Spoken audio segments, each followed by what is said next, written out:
नमस्कार, आप देख रहे हैं एनबी न्यूज और मैं हूं आपके साथ प्रियव्रत दीक्षित और स्वागत है आपका एनबी न्यूज एक्सप्रेस में। तो चलिए शुरू करते हैं खबरों का सिलसिला। प्रधानमंत्री नरेंद्र मोदी ने आज 13वें ब्रिक्स शिखर सम्मेलन की अध्यक्षता की। कोरोना महामारी की वजह से यह समिट डिजिटल तरीके से आयोजित हुई। इसमें अफगानिस्तान के ताजा हालात को लेकर चर्चा की गई। ब्रिक्स में ब्राजील, भारत, रूस, चीन और दक्षिण अफ्रीका शामिल है।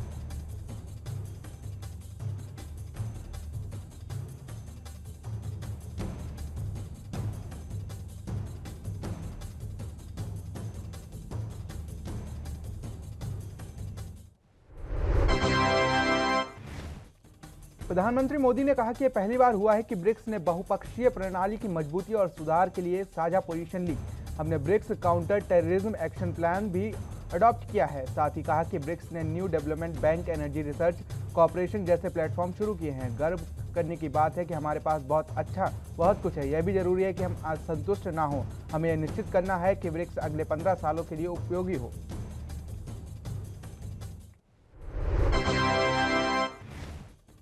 प्रधानमंत्री नरेंद्र मोदी ने आज अपने आवास पर भारत के पैरा ओलंपिक्स दल से मुलाकात की और उन्हें सम्मानित किया। इस दौरान खिलाड़ियों ने उन्हें अपने हस्ताक्षर वाला एक स्टॉल भेंट किया जो उन्होंने अपने गले में पहन रखा था। भारतीय पैरा एथलीट्स 5 स्वर्ण, 8 रजत और 6 कांस्य पदक समेत 19 पदक जीतकर टोक्यो से लौटे। अब तक खेलों में भारत का सर्वश्रेष्ठ प्रदर्शन रहा। भारत पदक तालिका में 24वें स्थान पर रहा।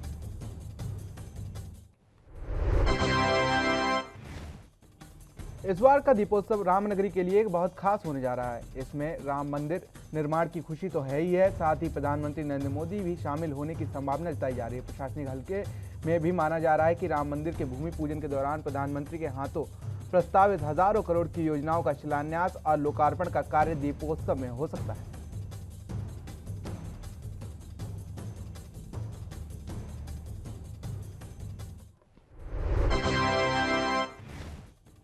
वाराणसी में काशी विश्वनाथ मंदिर और ज्ञानवापी मस्जिद की जमीन को लेकर चल रहे विवाद के बीच में इलाहाबाद हाईकोर्ट ने एक बड़ा निर्णय लिया है। कोर्ट ने एएसआई को ज्ञानवापी और सर्वेक्षण करने से रोक दिया है। मामले की सुनवाई जस्टिस प्रकाश पांड्या ने एकल पीठ ने की। न्यायमूर्ति जस्टिस प्रकाश पांड्या ने एएसआई को सर्वेक्षण करने के निर्देश दिए हैं।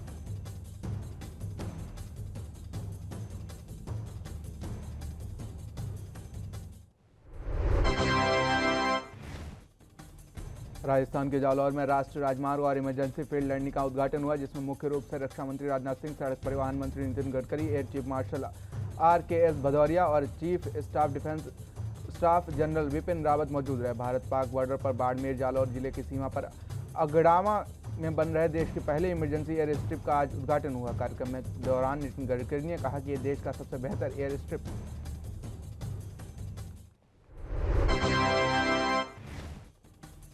चीन ने अफगानिस्तान की तालिबान सरकार के लिए अपना खजाना खोल दिया है। बीजिंग ने अफगानिस्तान को आर्थिक मदद देने का ऐलान किया है। चीन ने विदेश मंत्रालय ने बुधवार को तालिबान की नई कार्यवाहक सरकार इस्लामिक अमीरात को समर्थन करते हुए अफगानिस्तान को 31 मिलियन यानी कि 3.1 करोड़ अमेरिकी डॉलर की सहायता की घोषणा की है।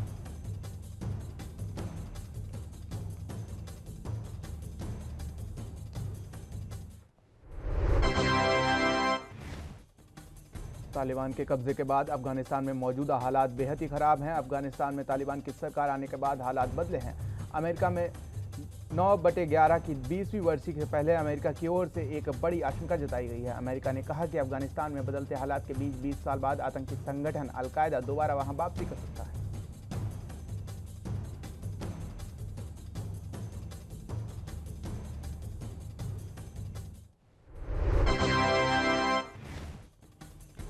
अफगानिस्तान के मसले पर पाक पूरी तरह से बेनकाब हो चुका है। अब अंतर्राष्ट्रीय स्तर पर भी इसके खिलाफ कार्रवाई की प्रतिबंध की मांग तेज उठ रही है। हाल ही में पंजशीर में तालिबान के कब्जे के लिए पाकिस्तान के हवाई हमलों को लेकर अमेरिकी सांसद ने उसके खिलाफ कड़ी कार्रवाई की मांग की थी। अमेरिकी सांसद ने यह प्रतिक्रिया इस जानकारी के बाद सामने आई कि पाक ने पंजशीर में तालिबान की मदद के लिए 27 हेलीकॉप्टर भेजे और ड्रोन से हमले किए थे।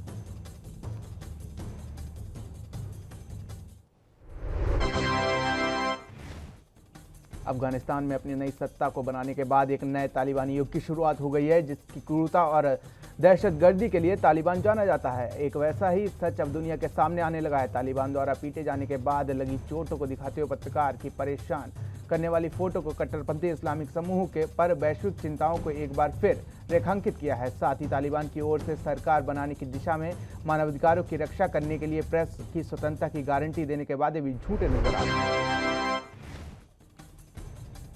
केरल में कांग्रेस पार्टी आलाकमान के पूर्ण समर्थन प्राप्त नए प्रदेश अध्यक्ष के सुधाकरन पार्टी में बदलाव की ओर हैं। उनके नेतृत्व में पार्टी का मेकओवर चल रहा है। इसमें अपनी रैंक के हिसाब से मासिक इंसेंटिव दिए जाने पर विचार चल रहा है। विशेष रूप से पार्टी के पूर्ण कार्यकर्ता इसमें लाभान्वित होंगे। इसके संकेत 14 नवनिर्वाचित जिला पार्टी अध्यक्षों के लिए पार्टी की चल रही कार्यशाला में देखे गए।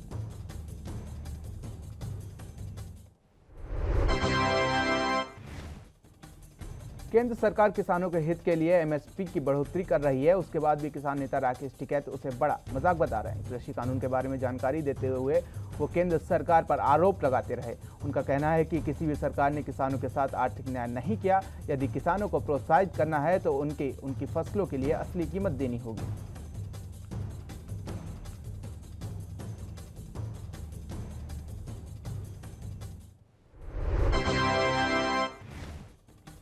असम के जोरहाट जिले में ब्रह्मपुत्र नदी में नाव पलटने से 90 लोगों की मौत के लेकर विरोध प्रदर्शन शुरू हो गया। उग्र प्रदर्शनकारियों पर पुलिस को लाठीचार्ज करना पड़ा।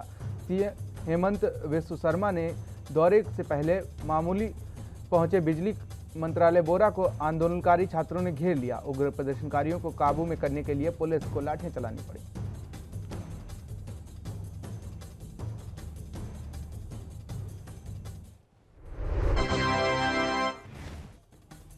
देश में कोरोना के सबसे अधिक नए मामले केरल में सामने आ रहे। केंद्रीय स्वास्थ्य सचिव राजेश भूषण ने बताया कि देश में पिछले 24 घंटे के अंदर 43,263 नए मामले दर्ज किए गए। इनमें से अकेले 32,000 से अधिक मामले केरल राज्य से हैं। पिछले हफ्ते में आए कोरोना वायरस के कुल नए मामलों में करीब 68% मामले केरल में ही हैं। साथ ही कहा कि देश में कोरोना के मामले में गिरावट 50% से थोड़ी कम है, जो पहले लहर में थी।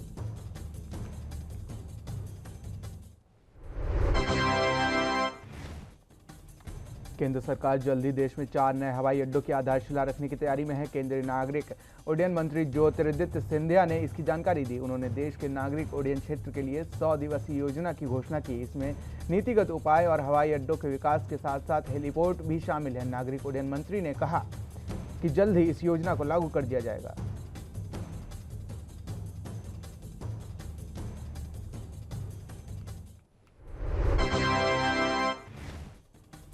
ज्योतिरादित्य सिंधिया ने 4 नए एयरपोर्ट बनाने व उड़ान योजना की मियाद 30 अगस्त से बढ़ाकर 30 नवंबर करने की घोषणा की है। नए एयरपोर्ट में एक यूपी के कुशीनगर में बनेगा। सिंधिया ने उड़ान योजना के तहत अगले 100 दिनों में 4 नए हवाई अड्डों का निर्माण का लक्ष्य रखा है। गुजरात में केशोद, झारखंड में देवघर, महाराष्ट्र में गोंदिया और सिंधुदुर्ग और उत्तर प्रदेश में कुशीनगर में एयरपोर्ट बनेगा।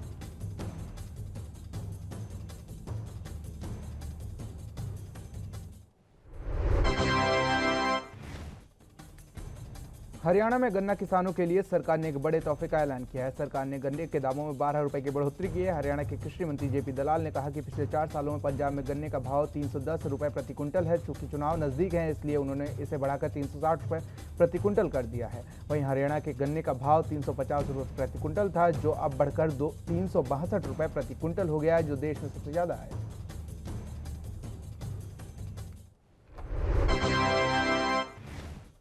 वहीं देश के सियासत की बात करें तो रोजाना कोई ना कोई नई खिचड़ी पकती दिखाई दे रही है। इसी क्रम में सूत्रों के हवाले से खबर आ रही है कि सीपीआई नेता कन्हैया कुमार ने राहुल गांधी से मुलाकात की है, जिसके बाद राजनीतिक अटकलें तेज हो गई हैं। इस मुलाकात के बाद राजनीतिक गलियारे में भी चर्चा होने लगी है कि कन्हैया कुमार क्या लेफ्ट से सही मुंहभोग हो गया है।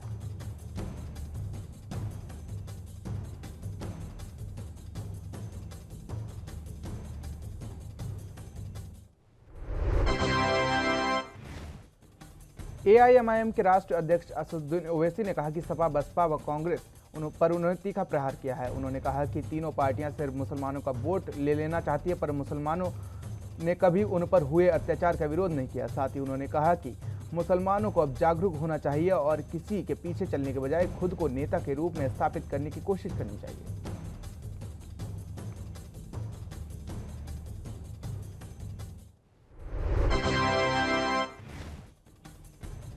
करनाल में प्रशासन और किसानों की वार्ता विफल होने के बाद किसानों का धरना लगातार जारी है। इसी बीच करनाल में इंटरनेट सेवा ठप कर दी गई है। अफवाहों को रोकने के लिए सरकार ने कदम उठाया है। ऐसे में यहाँ विद्यार्थियों को अब कुरुक्षेत्र विश्वविद्यालय की परीक्षा के लिए खुद इंटरनेट की व्यवस्था करनी होगी, तो वहीं विद्यार्थियों को इसके चलते काफ़ी परेशानियों का सामना करना पड़ रहा है।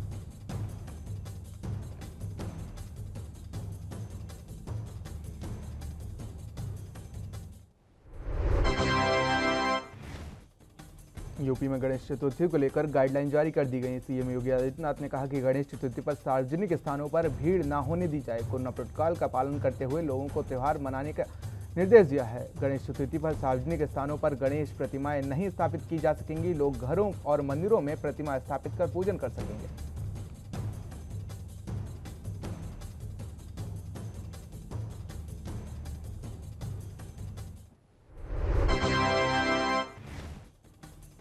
कर्नाटक में गणेश चतुर्थी को लेकर लागू पाबंदियों के खिलाफ बेंगलुरु गणेश उत्सव समिति, विहिप और बजरंग दल के कार्यकर्ताओं ने प्रदर्शन किया। कार्यकर्ताओं ने समारोह पर प्रतिबंध के खिलाफ बृहत बेंगलुरु महानगर पालिका कार्यालय के बाहर धरना दिया। इस दौरान एक प्रदर्शनकारी ने कहा कि सरकार ने हर वार्ड में एक गणेश प्रतिमा रखने का आदेश दिया है, यह बहुत ही गलत है।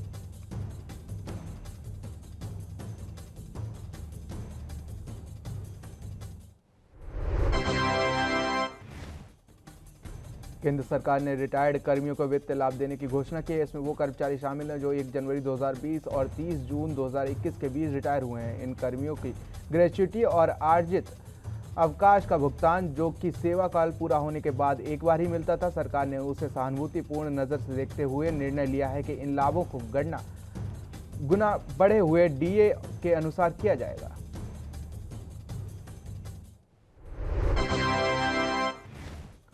चुनाव आयोग ने राज्यसभा की खाली पड़ी 6 सीटों पर चुनाव कराने की घोषणा कर दी है। तमिलनाडु, महाराष्ट्र, बंगाल और असम की खाली पड़ी सीटों पर 4 अक्टूबर को चुनाव होगा। इसके साथ ही बिहार विधानसभा परिषद का चुनाव भी इसी तारीख को होगा। इसमें तमिलनाडु की 2 सीटें, पुडुचेरी, असम, मध्य प्रदेश, महाराष्ट्र और बंगाल की 1-1 सीट पर चुनाव होगा।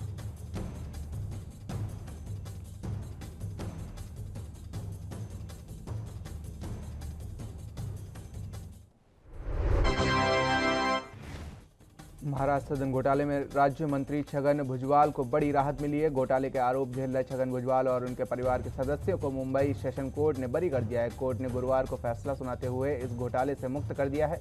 छगन भुजबल फिलहाल महाराष्ट्र सरकार में खाद्य और नागरिक आपूर्ति और उपभोक्ता मामले में मंत्री हैं।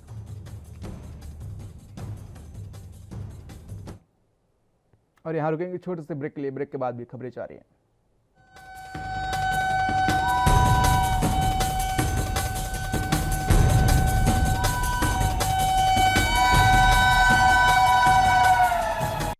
और ब्रेक के बाद स्वागत है आपका एनबी न्यूज एक्सप्रेस में। चलिए फिर से शुरू करते हैं खबरों का सिलसिला।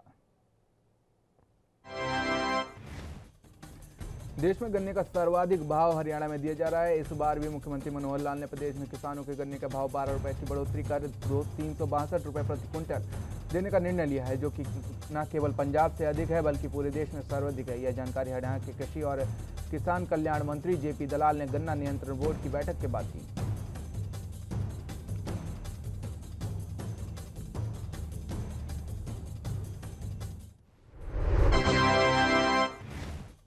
हरियाणा में इस बार गेस्ट टीचर्स की दिवाली शुभ होने की पूरी उम्मीद है। मुख्यमंत्री मनोहर लाल ने गेस्ट टीचर्स के वेतन निर्धारण से जुड़े मामले में एक कमेटी गठित करने का निर्देश दिया है। साथ ही विभाग के अधिकारियों को अतिथि अध्यापक के सेवा नियम की आगामी 30 अक्टूबर को बनने की हिदायत दी।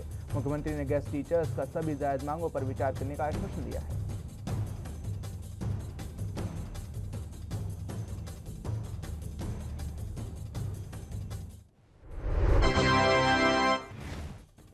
हरियाणा के राज्यपाल बंडारू दत्तात्रेय ने कहा कि राष्ट्रीय शिक्षा नीति 2020 शिक्षा में गुणवत्ता सुधार के साथ साथ सर्वगीण विकास में सहायक सिद्ध होगी। राज्यपाल आज यहां हरियाणा राजभवन में प्रदेश भर के निजी विश्वविद्यालयों के कुलपतियों, कुल सचिवों के 1 दिवसीय कार्यशाला के उद्घाटन सत्र में संबोधित कर रहे थे। राज्यपाल ने कहा कि राष्ट्र निर्माण में शिक्षाविदों की अहम भूमिका है।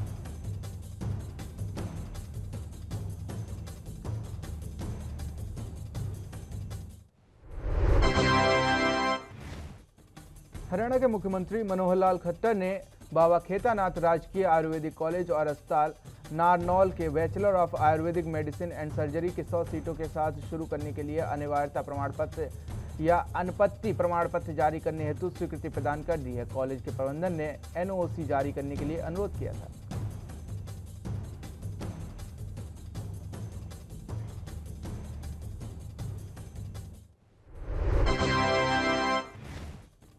उत्तराखंड के देहरादून में मुख्य सचिव डॉक्टर एस सिंधु की अध्यक्षता में सचिवालय में राष्ट्रीय खाद्य सुरक्षा मिशन के तहत कार्यकारी समिति की बैठक आयोजित की गई। बैठक के दौरान मुख्य सचिव ने कहा कि किसानों को प्रोत्साहित करने के लिए सुनिश्चित बाजार उपलब्ध कराया जाना आवश्यक है। उन्होंने निर्देश दिए कि इस दिशा में हर संभव प्रयास किए जाएंगे।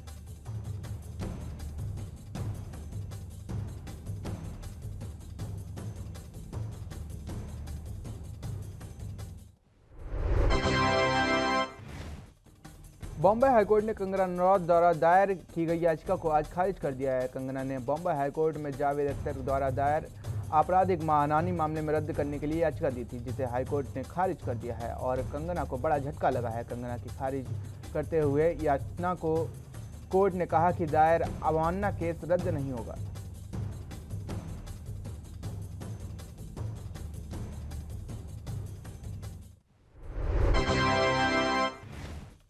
यूपी में चुनाव नजदीक आते ही सभी राजनीतिक पार्टियां लगातार पब्लिक में बीच जाकर चुनावी माहौल बनाते दिखाई दे रही हैं। इसी कड़ी में लखीमपुर खीरी में कांग्रेस द्वारा आयोजित किसान महापंचायत में कांग्रेस के प्रदेश अध्यक्ष अजय लल्लू पहुंचे, जहां पर कांग्रेस कार्यकर्ताओं ने उनका जोरदार स्वागत किया। साथ ही किसानों ने भी कांग्रेस प्रदेश अध्यक्ष का स्वागत किया।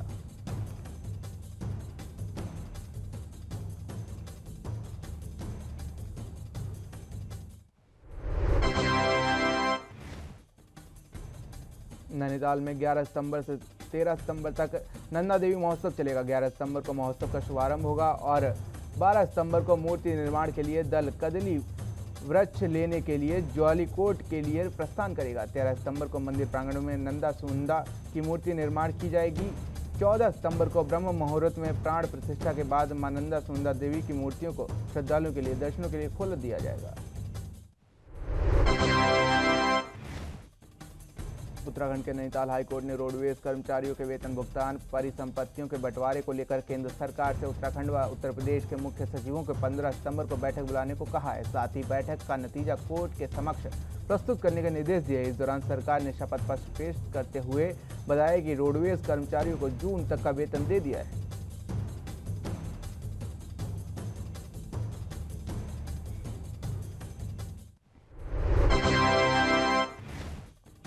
यूपी बिहार में डेंगू के बढ़ते प्रकोप के बीच उत्तराखंड सरकार ने भी अलर्ट जारी कर दिया गया है। इसी कड़ी में डेंगू से बचाव के लिए इंदिरा नगर में आज छिड़काव किया गया। नगर निगम देहरादून और स्वास्थ्य विभाग की टीमों द्वारा छिड़काव किया गया। इंदिरा नगर में डेंगू प्रभावित क्षेत्रों में फॉगिंग कराई गई। साथ ही डेंगू लार्वा सर्वे का सोर्स रिडक्शन पर जन सामान्य को भी जागरूक किया गया।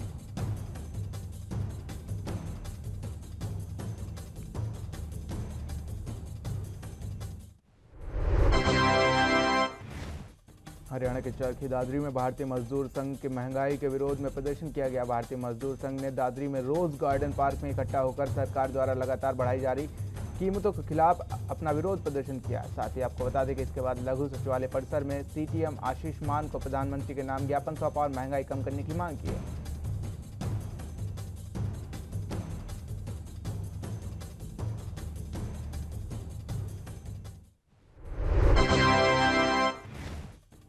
हरियाणा के नूंह जिले के लघु सचिवालय में भारतीय मजदूर संघ के आह्वान पर बढ़ती महंगाई को लेकर लगातार हो रहे मूल्यों की वृद्धि में विरोध में कर्मचारी सड़कों पर उतरे और सरकार के खिलाफ जमकर नारेबाजी की। भारतीय मजदूर संघ के कर्मचारी रोष मार्च करते हुए नूंह के लघु सचिवालय पहुंचे और सरकार के खिलाफ जमकर नारेबाजी करते रहे। एसडीएम सोनाली शर्मा के मार्फत प्रधानमंत्री के नाम ज्ञापन सौंपा।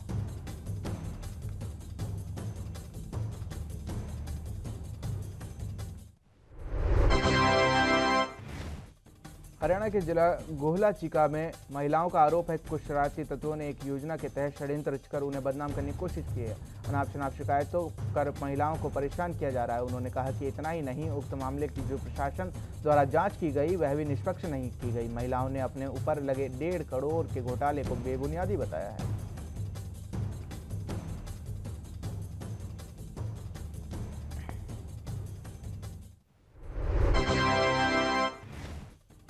आगरा विकास प्राधिकरण द्वारा बनाए जा रहे ग्रेटर आगरा ने अब आकार लेना शुरू कर दिया है। 4 महीने के अंदर पहले पार्ट की बिक्री शुरू हो जाएगी।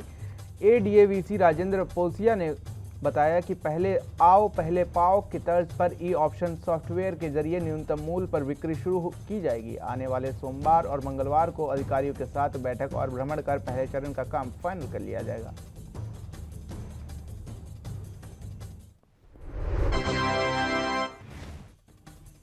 यूपी के बिजनौर में विद्युत संविदा कर्मचारियों का दूसरे दिन भी धरना जारी रहा। कार्य बहिष्कार कर धरने पर विद्युत संविदा कर्मचारी बैठे रहे। लखनऊ सहित जनपद भर में विद्युत संविदा कर्मचारियों का धरना प्रदर्शन चल रहा है। प्रदर्शनकारियों की मांग पूरी न होने पर उन्होंने अनिश्चितकालीन धरना व कार्य बहिष्कार की चेतावनी दी है। बिजनौर के चांदपुर थाना क्षेत्र के बिजली घर का ये पूरा मामला है।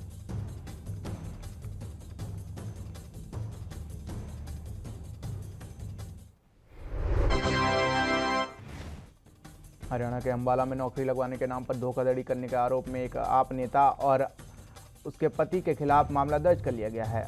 आम आदमी पार्टी महिला विंग की नॉर्थ हरियाणा प्रवक्ता रीना सिंगला ने अंबाला के एसएसपी से मिलकर निष्पक्ष जांच की मांग की है। थाना बलदेव नगर के प्रभारी बलवीर सिंह ने रीना सिंगला और उनके पति पर मामला दर्ज करने की पुष्टि की है।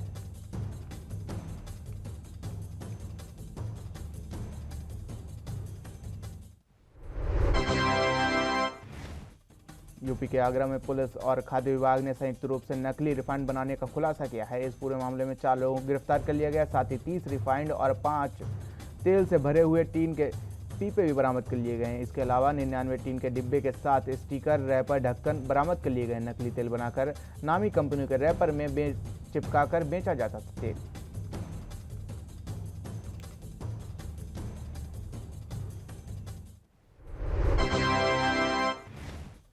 यूपी के बलिया जनपद में पिपरा कला गांव में वायरल हुए वीडियो के कारण इस समय हड़कंप मचा हुआ है। छात्रों द्वारा रोटी बनाने का विवादित वीडियो वायरल हुआ है, जिसके बाद अब छात्र छात्राओं द्वारा नाली और घास साफ करने का वीडियो फिर से वायरल हुआ है। खुद प्रधानाचार्य ने इस बात को स्वीकार किया है कि उनके द्वारा ये सफाई का कार्य छात्रों से कराया जा रहा था।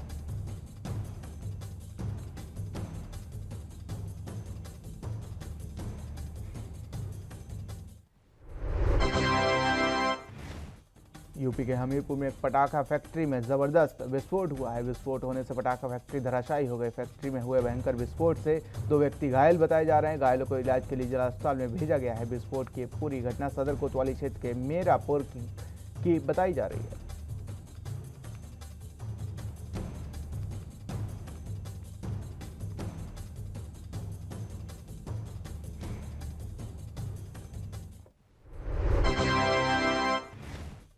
यूपी के लखनऊ में सिंचाई विभाग द्वारा बड़ा अतिक्रमण अभियान चलाया जा रहा है। कुछ लोगों द्वारा गोमती बंधे किनारे सिंचाई विभाग की जमीन पर भारी अतिक्रमण कर लिया गया था। अतिक्रमण के विरुद्ध में पक्के पुल से शुरू होकर राधाग्राम नाले तक अभियान चलाया गया। अभियान में लगभग 200 कच्चे पक्के मकान तोड़े गए। इस दौरान भारी पुलिस बल और आरआरएफ मौजूद रहा।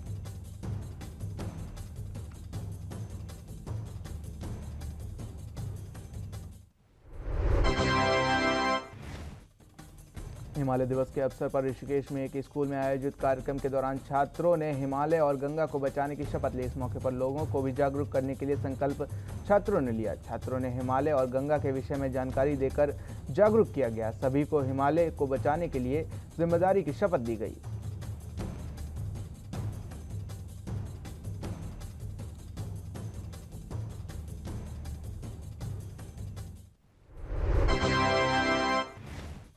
मुंबई की मलाड साइबर सेल ने कुणाल नामक एक सन की आशिक को मलाड से गिरफ्तार कर लिया, जो कि एक छात्र को बार बार आपत्तिजनक सामग्री भेजा करता था। साथ ही छात्रा को नंबर भी आपत्तिजनक साइट पर अपलोड कर दिया था। छात्रा की शिकायत पर मलाड पुलिस ने आईटी एक्ट के तहत मामला दर्ज कर सन के आशिक को गिरफ्तार कर लिया।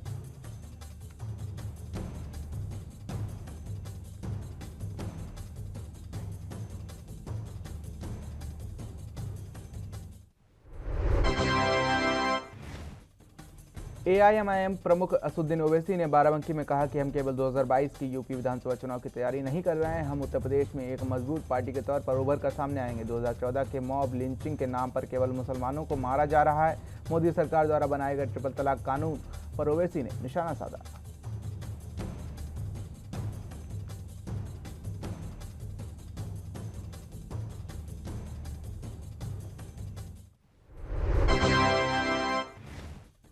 लॉरेंस बिश्नोई और संपत नेहरा के करीबी साथी कुख्यात गैंगस्टर नव लोहरिया और पंजाब पुलिस की बड़ी सुरक्षा में पटियाला जेल से इलाज के लिए चंडीगढ़ स्थित पीजीआई लेकर आई। एडवांस आई सेंटर में लेजर ऑपरेशन करवाने के लिए उसे पीजीआई लाया गया। डॉक्टरों ने नव लोहरिया और एक आंख का लेजर ऑपरेशन किया है।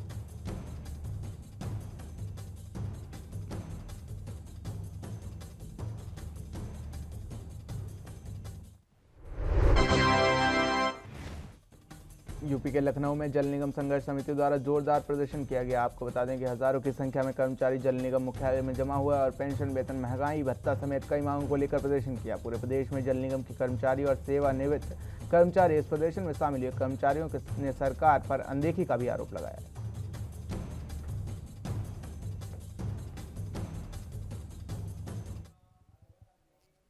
एनबी न्यूज एक्सप्रेस में फिलहाल इतना ही। तमाम बड़ी खबरों के लिए बने रहिए एनबी न्यूज के साथ। नमस्कार।